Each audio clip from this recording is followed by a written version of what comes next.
Welcome to the Success Sensei podcast for anyone interested in success, happiness, and balance. We'll teach you how to be a black belt at life. And now, your host, former professional fighter, multiple world champion, entrepreneur, and investor, Robert Devane.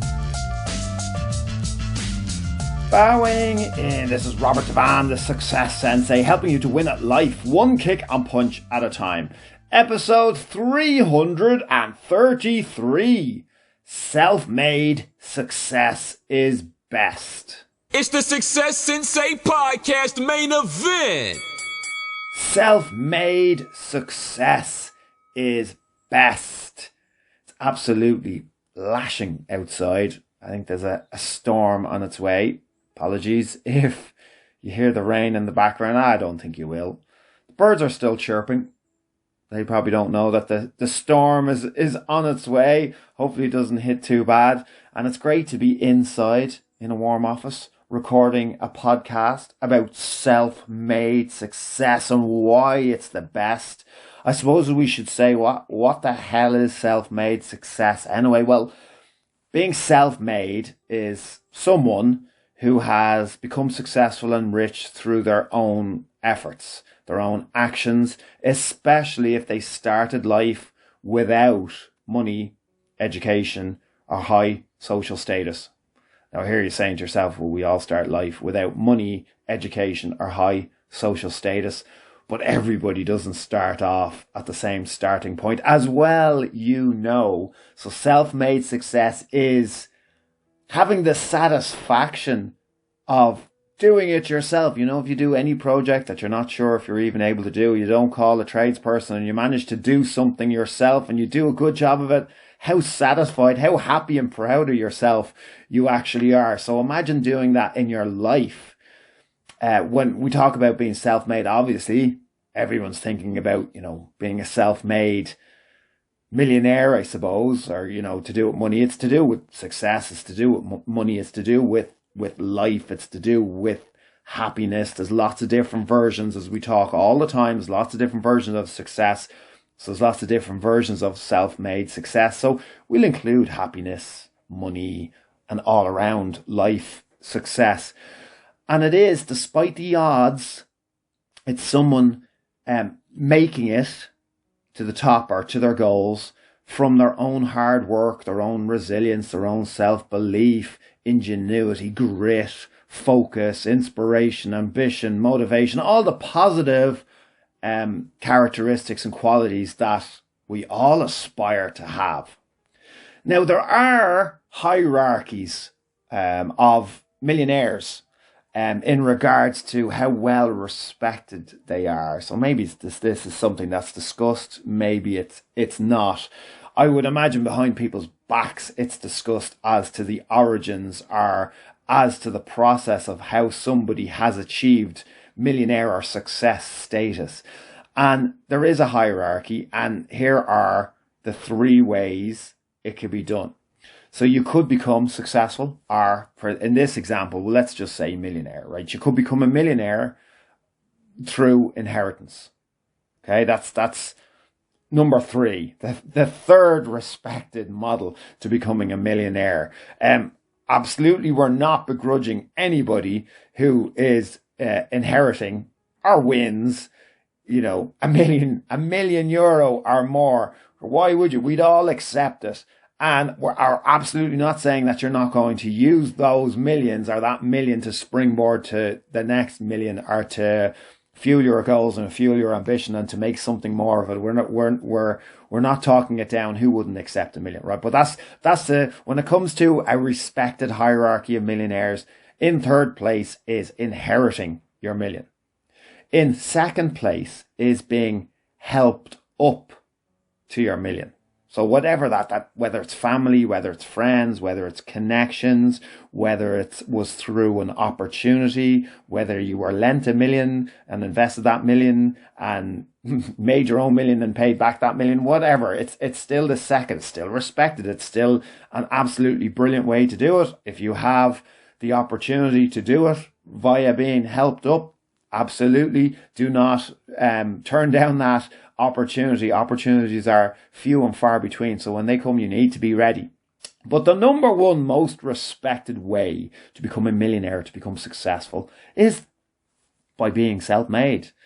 By being independent, by relying on yourself. When you rely on yourself, there's less opportunity to be let down by others. There's less opportunity to be stabbed in the back by others.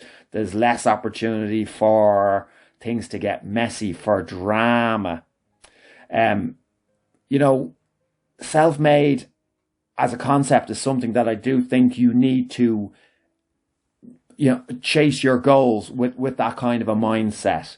It's as if, so imagine you're in a fight. Fight as if there's no backup coming. Set out your goals as if there isn't going to be any help or any backup or any inheritance or any help up. People admire and aspire to be self-made. In fact, some non-self-made people try to pretend they were self-made. They try to position themselves as if they were self-made. So everybody absolutely respects people who are self-made that little bit more than the other ones. Now, if you're first generation, if you're self-made, if you're somebody that's on the path to be self-made, keep in mind that more than likely you're setting out a generational plan. In other words, your children won't be the same self-made that you were. They will be the helped up or the inherited. So therefore, don't look down on people who aren't self-made, and keep in mind that even if someone inherits or someone is helped up, they can still go on to live and lead their own legacy. They can still do something with that opportunity. They can just start at a higher point and still, or a higher position, and still absolutely have all of the qualities of somebody who is self-made. Or maybe they will pivot in a completely different direction and use that inheritance or use that help to, establish themselves in a completely different area from the one that you've helped them along with. So, don't necessarily look down. I'm not saying inheriting is bad. I'm not saying being helped up is bad. I'm just saying to be self-sufficient, to rely on yourself, to know that no matter what happens, self-made people have more confidence that they could regain success if they lost it all. And self-made people also, have more confidence, not arrogance, because, they could be wrong, but they do believe that if they had to start again in another country, they could become successful again. So stop waiting for your knight in shining armor. Stop waiting for the person with the golden opportunity to contact you.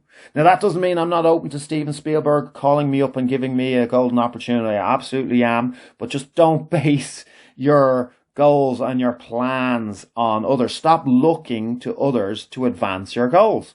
This is all very disempowering. It stops you from moving forward. It stops you from taking control over your own goals and ambitions. Help should be an unexpected bonus. It makes your life plan very vulnerable when you are over dependent on others. And I know that this advice and what we're talking about today and being self-made is going against all the current popular advice of, networking your way up or partnership your way to success. But the fact is that nobody likes a social climber. Nobody likes a user. No one likes people who specifically search and hunt them as somebody who can help them advance their career. And most partnerships will fail. If you enter into a partnership knowing that, you have a better chance that you may be able to navigate towards success a little bit easier. And this is the conundrum that you're going to have. Do you leverage people / contacts / networks to, in inverted commas now, potentially higher levels of success? Or do you attain, again in inverted commas, a lower level of success where you owe nothing to nobody? You know what I mean? So do you partnership, look to people for help, get involved with as many people as possible, try to leverage yourself to a potentially higher level of success where you have used a lot of people, they have used you, you owe a lot of people, they may owe you.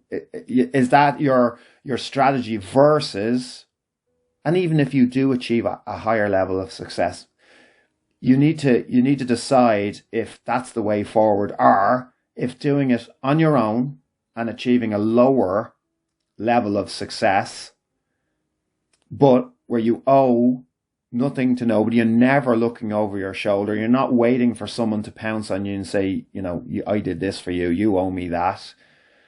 It's a hard choice. You might know by the way I structured that question that I am biased. I absolutely think, being self-made is the way to go, but absolutely I would not turn down any opportunity. And if being self-made creates an opportunity with other people, I'm all for mutually networking. I'm absolutely not for using, abusing and leeching and being parasitic in your relationships to advance yourself, being that snaky business person that people automatically think when you have success in your life that you must have partook in. I'm not for that. So by the way I've phrased the question that I am biased, and I do think even if it is a lower level of success, when you only have to answer for yourself, you only have to see, this is the thing, like as they say, the popular expression, no man is an island. Yeah, you do need other people, and it's up to you to help other people. It's up to, it to be a mutually beneficial arrangement if you're going to be self-made. And being self-made, it is safer, it is more secure, it is less messy, it is less drama, you are independent, you are self-sufficient. So they're all nicer things, even if they are potentially at a lower level than you could leverage up to if you were the complete opposite to being self-made. Use whatever opportunity you can. Just don't rely or have a goal that is too reliant on others. Have a fresh look at your goals and take personal responsibility for each action step that is required. Like, to be self-made, you're going to need to grow. You're going to need to be self-aware. You're going to need to be, self-disciplined. You're going to need to change and grow in so many ways, but you will reap the rewards and you will be mentally and physically a stronger person as a result. So go forth, be prepared to take on all responsibilities on your own shoulders and do everything yourself if you have to, and therefore be grateful then when an opportunity or a person comes your way who you can actually learn from and give back as much as you can. Thank you for listening. I'm Robert Devane, the Success Sensei. Life is a fight you can enjoy and win. Bowing out. This has been the Success Sensei, fighting the winning fight. So add us, subscribe, like, and comment. Keep those hands up and keep moving forward.